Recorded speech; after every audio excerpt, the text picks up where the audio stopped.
Mantan Komisaris Utama PT Pertamina, Basuki Cahayapurnama alias Ahok, siap membongkar kasus korupsi di PT Pertamina Patraniaga yang tengah diselidiki oleh Kejaksaan Agung. Kasus ini melibatkan oplosan bahan bakar minyak yang terjadi pada tahun 2018 hingga 2023. Kala itu Ahok menjabat sebagai Komisaris Utama Pertamina pada periode 2019 hingga 2024.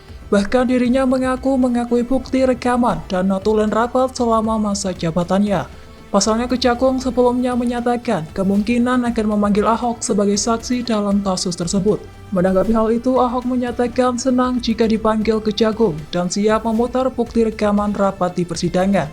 Menurutnya rekaman tersebut berisi fakta penting yang terjadi di Pertamina. Selain itu, Ahok mengaku mendapat tekanan untuk tidak mengungkapkan. Download Tribun X sekarang, menghadirkan lokal menjadi Indonesia.